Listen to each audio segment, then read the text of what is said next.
Je suis là pour manifester ma solidarité avec le peuple palestinien. J'ai été dans les premiers signataires de l'appel qui vient d'être lancé pour placer le peuple palestinien sous protection internationale. Le conflit entre Israël et la Palestine n'a que trop duré. Le silence de la communauté internationale est de plus en plus insupportable. On tolère vis-à-vis d'Israël des choses qu'on ne tolérerait de nul autre État au monde. Je suis députée européenne. L'Union européenne a les moyens de prendre des sanctions à l'égard d'Israël. Elle vient d'en prendre à l'égard de la Russie.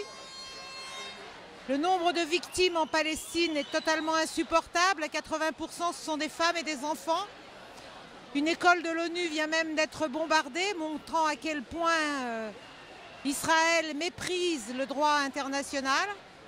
Et je trouve que le climat en France est particulièrement malsain.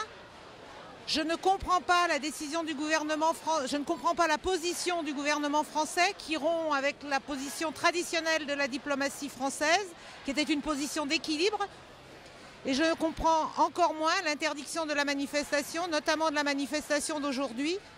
On instrumentalise des peurs, on instrumentalise des haines et on crée un climat de plus en plus insupportable que je qualifierais d'islamophobe, dans lequel tous ceux qui sont basanés, je dirais, sont présupposés arabes, musulmans, intégristes, sans la moindre nuance. Et quand on voit l'ambiance qui est ici, on est très loin de tout cela. Il y a juste des hommes et des femmes qui demandent à la communauté internationale, et notamment au gouvernement français, de prendre ses responsabilités par rapport au massacre des Palestiniens qui a lieu en ce moment même.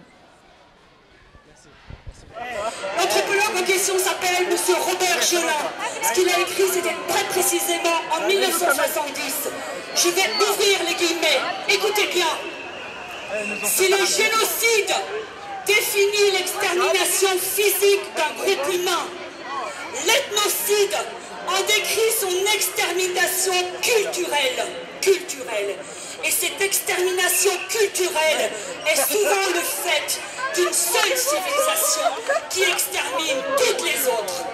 La civilisation occidentale, l'État psychopathe moderne en est simplement son instrument. Je trouve que c'est ce qui a été écrit de plus fort et qui permet le mieux d'expliquer ce que nous sommes en train de vivre. Simplement humain, d'avoir une conscience, d'être, comment dire, en mesure de dire non à la barbarie, à l'horreur, au génocide, au crime de masse. C'est ça l'extermination culturelle. On veut faire de vous, de moi, de l'ensemble des peuples du monde, et bien de gentils soldats du système, c'est-à-dire des gens qui sont uniquement accaparés à leur propre confort. Que vous soyez en train de pousser le caddie chez M. Carrefour, chez M. Auchan, que vous soyez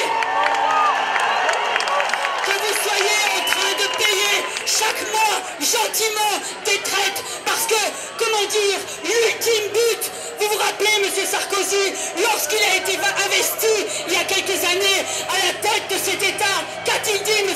Sarkozy? Je veux une France de propriétaires. Mais on sait bien que M. Sarkozy et ses acolytes ne veulent pas notre bien-être, ne veulent pas le bonheur pour nous. Ce qu'il voulait faire passer comme message, eh bien c'est nous dire qu'il veut que vous et moi soyons occupés à des activités de la vie terrestre, que vous et moi n'ayons plus la capacité, n'ayons plus, comment dire, l'envie, eh bien de nous écarter du tunnel, de cette ligne droite, de cette autoroute qu'on a, comment dire, construit pour nous dès notre jeune enfance, parce que c'est bien de cela dont on parle.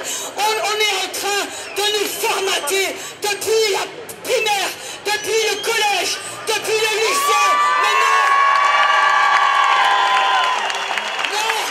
les citoyens français sont là, les citoyens français sont en train de dire non à la...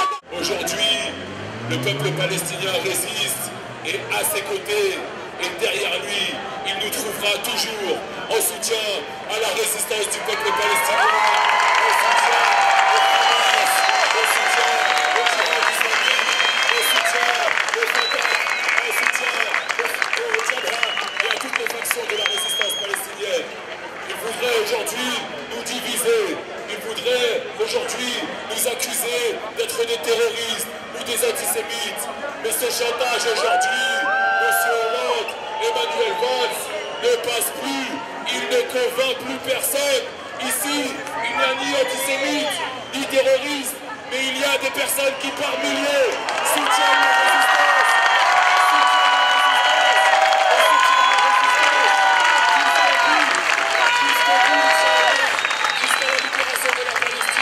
Vous savez, il est fondamental à chaque fois de dénoncer cet opprobre qui pèse sur nous comme une